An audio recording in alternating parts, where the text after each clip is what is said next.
Hi, I'm Dustin Abbott, and I'm here today to give you a review of an inexpensive lens for a variety of APS-C and M43 mirrorless cameras. And so this is the Brightin Star 12mm f2 lens, and it is available in a Sony E mount, which I'm reviewing here today, APS-C, also Fuji X. It's available in Canon EF-M mount, and then of course in micro four thirds. This is a relatively inexpensive lens. You can have it for under $200 US and incomparable in different markets. And we're going to take a look at the build, the image quality, and give you a verdict as to whether or not, if you're on a budget, this is a lens that you should consider to give you a wide angle of view. Now 12mm is the full frame equivalent of, at least on Sony, Fuji, it is the full frame equivalent of an 18mm lens. And if you're on a Canon EF-M with a 1.6 times crop factor, that's more like 19mm. If you're on micro four thirds, that is more similar to 24mm in terms of the angle of view. All of those, of course, fall right into the sweet spot for shooting landscapes and for a wide variety of wide angle type work. And so first of all, we're going to take a closer look at the build and what we have here in terms of the actual design of the lens itself. So let's go hands-on, let's take a peek at it. So what we have here is obviously a nicely compact lens, and it is all metal here in construction. Actually, the mount itself is made out of brass, which is a fairly premium material for an inexpensive lens like this. You'll note that there's no weather sealing here. There's also no electronics. This is a fully manual lens. That carries on into the aperture ring here, which is the first thing you come to. And it's actually a declicked aperture, which means that you can just smoothly rack through all the aperture values, which does add to the interest here for video. I will note that I would say that the damping here is just about right. There is, it's got enough weight to it that you're not going to inadvertently just bump it, but at the same time it also moves smoothly without any resistance or over tightness. So I like that. In between the aperture ring and the manual focus ring, we have some distance markings here and hyperfocal markings everywhere from f4, f8, f11, and f16. Above that is the manual focus ring, which moves nicely. You can see we've got probably about 110 degrees of focus throw, roughly, and it moves fairly well. If you move it faster, you will feel almost a little bit of the gearing there. Well, it's not quite as smooth as, say, a Zeiss lens, but it moves consistently. There's no hang up here, and so really, everything is pretty good when it comes to that. Looking at the front, we've got a branded pinch cap here. Now, we actually have a 62mm front filter thread. There are UMC coatings, ultra multi coatings on the front element there, and while it looks like a fixed lens hood, it's actually a screw-in metal lens hood, and so you can have access here. So putting on 62mm filters, and even though we do have a curved front element, it's recessed enough that you can put a filter over the top of it. And so good things there. I mean, obviously a lens hood that's as shallow as this is only going to provide so much actual shading, but what it does provide is some bump resistance there, so certainly valuable to have. And then a generic type rear lens cap. All in all, we have got, because it's all metal in construction, while the lens itself is not particularly large, it is 80mm in diameter here, and it is 70mm in length. But it weighs in at 300 grams or 0.66 pounds, and that's due to the all metal construction. And so, in that sense, it actually has a superior construction to the more expensive Samyang 12mm f2 that I'm familiar with. And so, which, by the way, the Samyang costs nearly $100 more than this. And so certainly you get some value when it comes to the build to it. Now, optically, what we've got is 12 elements in 9 groups, aperture anywhere between f2 and f22. We have, in the optical design, we have 2 aspherical lenses or elements. We also have 2 low wave, high refractive elements as a part of the optical design there as well. And then inside, we actually have 10 aperture blades, which is an unusually high number of aperture blades, but helps to, as you can maybe see, retain a very circular aperture even when it's stopped down. That's actually quite impressive how nicely circular the aperture remains even with the lens stopped down. So all in all, we have got a nicely built lens. The only thing you're really going to probably object to is what's not here, namely autofocus or any kind of electronics that help to make life a little simpler. So as you can see, a very nice build quality here, a lot of good things to allude to. No electronics, everything is fully manual, so just note that there are some limitations when it comes with that. You're not going to get the EXIF data communicated, and of course, you're not going to automatically get a magnification of the image when you start to input focus. Of course, on all of these mirrorless bodies, you do have the option of magnifying the image in either the viewfinder or on the LCD screen, and that does help to visually confirm focus. Also, all of them have manual focus aids, such as putting on an overlay, and so you can see peaking, which also might be an alternative for you. There is some trial and error involved with manual focus wide-angle lenses like this, because even magnifying the image, it's not like magnifying on a short or medium telephoto lens where it's easy to visually see. Even when you magnify the image, you're still often quite far from your subject, and so there's an acquired skill for getting that. But if you'll follow through on that, you can get that. I will note that at least in the weather conditions that I've shot at, that infinity, the hard stop for infinity on my copy is a little bit past infinity focus, and so you'll have to watch for that. If you twist all the way to what is shown as infinity, you'll actually go out of focus, and so it's a little bit back of that. So you might want to watch for that depending upon the weather conditions of where you are shooting in. Now let's take a look at the image quality and see what this inexpensive wide-angle lens is giving us in the image quality department. Let's jump in. Okay, to start out, looking on the left, we've got the uncorrected image at the brick wall distance. And so what you can see is there's just a very mild amount of barrel distortion, nothing really to write home about. It doesn't look it's completely linear. As you can see here, as I tried to manually correct it, I still have a little bit of a dip, so there's a little bit of an uneven pattern. At the same time, however, I don't think that any of this is so pronounced, even with it uncorrected, that you would have an issue. So I think it does pretty well in that metric for a wide-angle lens. Now you can see that there is definitely some vignette that I have done a manual correction of here. And again, the vignette is not terrible. However, there is some there, and about a stop and a half of correcting seems to pretty much clear it up at f2. Now what we're going to find when we look at image sharpness is at the very center of the frame. Here at f2, we've got a very, very sharp center portion. What you can see though is that you very quickly start to have a sharpness fall off as you move out of the center third or half of the frame towards quite soft corners at this distance. Now, a big factor that we're dealing with here is the field curvature, and so we don't get a very flat plane of focus at this kind of distance, which is roughly a meter, a little over 3 feet away, and so really the lens is not optimized for this. So let's take a look at infinity for a moment. Now, if we jump out to infinity, fortunately the picture is better here. So what we can see, looking at the center of the frame, once again, very sharp, very nice contrast. And we can see that over a lot of the frame, that sharpness holds up. And so we can see some degradation in the corners.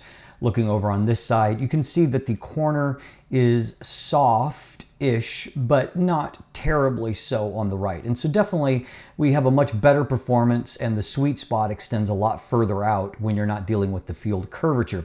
One thing I do want to point out here, where it does favorably compare to the Samyang. Now the Samyang is better in the corners than what this lens is. However, the Samyang definitely deals with some lateral CA. Now, lateral CA will exhibit as green and purple fringing on either side of like a trunk like this, and it's basically not there on the Brightin Star 12mm.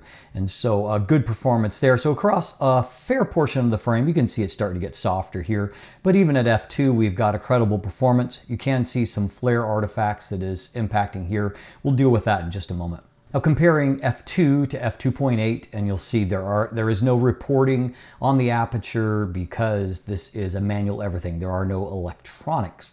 So what we can see is that while the center looks pretty much the same, we are getting just a little bit further extension of that, sharpness plane of focus heading out into the corner. Still very, very soft here at this focus distance at the corners. In fact, we're going to see it doesn't really look sharp in the corners at this focus distance until much smaller aperture. Now here, even stop down to f5.6, you can see we still haven't gotten completely sharp in the corners. However, if we stop on down to smaller apertures, f11 to f16 range, you can see that at this distance we have now gotten into sharp corners. What we can also see is that the lens has survived quite well in terms of diffraction, and so center still looks sharp. So don't hesitate to use small apertures with this lens if you're shooting landscapes, because you will get good results out of doing so. You can see that's a wildly different result when it's stopped quite down. So if we stop down to f2.8 here on the right, what we're going to find is there really isn't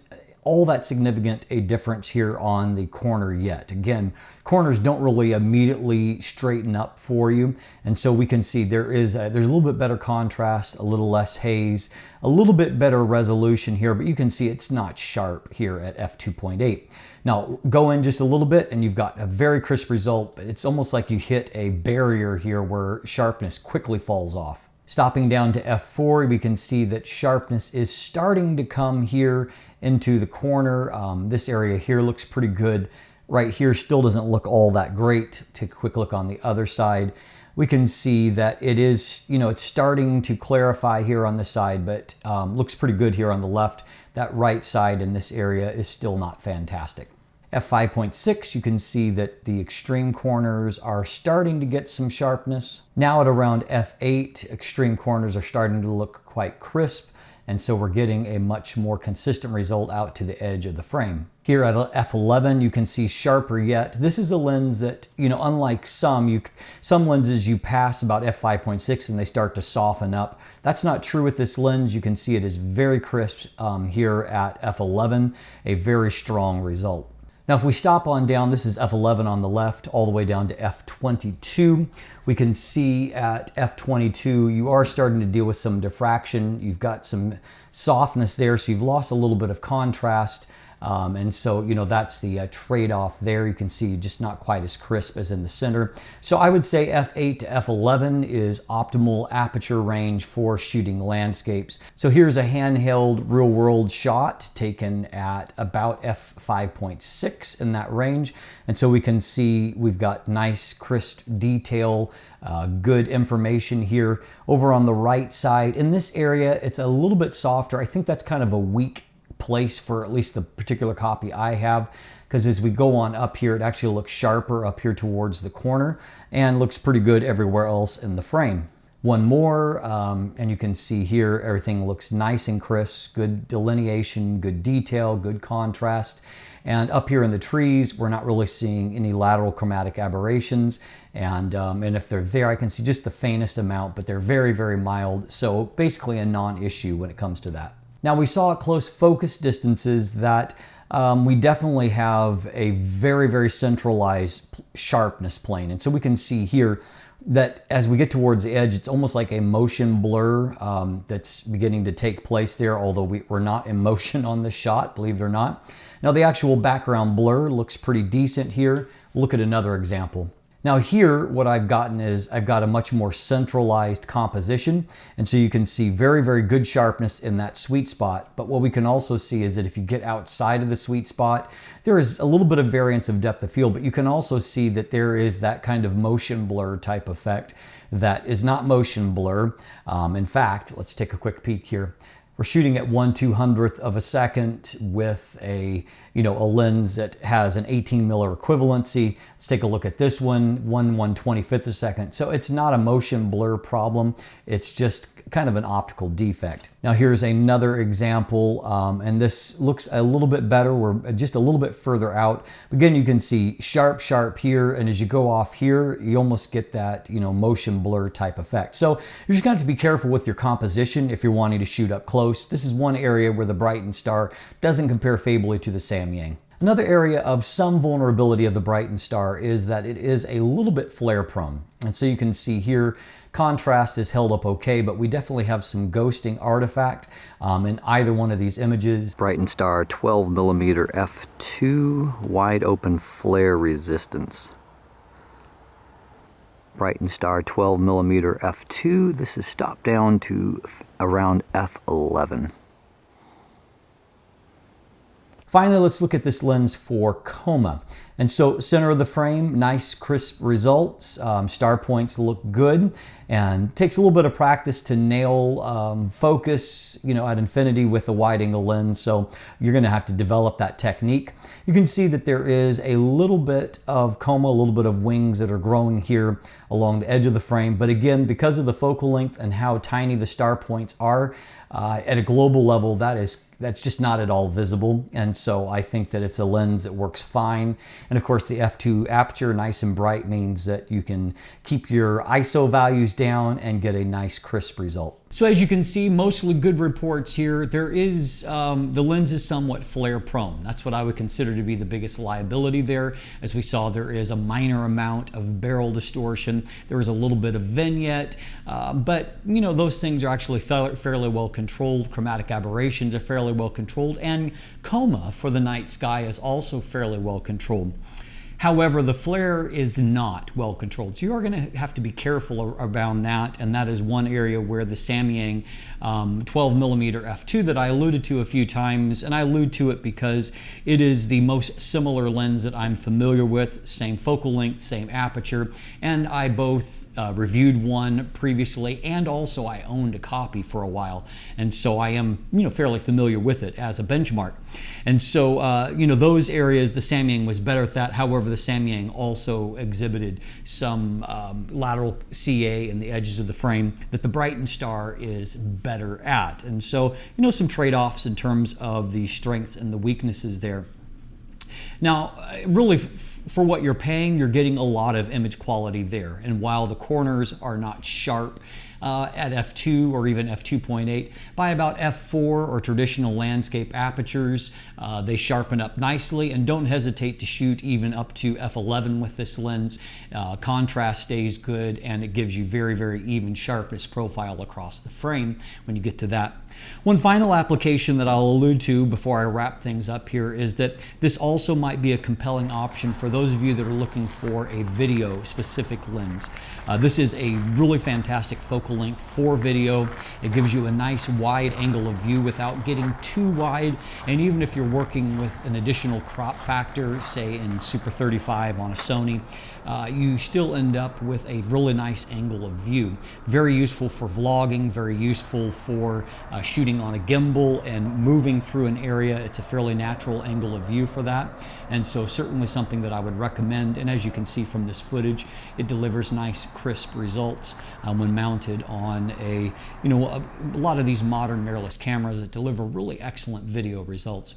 So at the end of the day, for under $200, this certainly is an interesting option for those of you that are on a tight budget but would like a wide angle lens in your kit. Note, of course, that manual focus, everything, manual aperture does take a little bit more expertise to develop, but I will also note that the nice ribbing on both these rings does make it possible if you want to add a gearing type system or some kind of focus throw device. All of those things will help you in achieving accurate focus for video work, and so well worth looking at. I'm Dustin Abbott. If you look in the description down below, I do have linkage to buying links, also to an image gallery if you'd like to take a look at some photos. There's even a coupon code there, one of the retailers where you can get even a little bit more money off if you're interested in doing that. You can also find linkage there to follow me on social media, to become a patron, to sign up for my newsletter. And if you haven't already, please click that subscribe button right here on YouTube. Thanks for watching. Have a great day.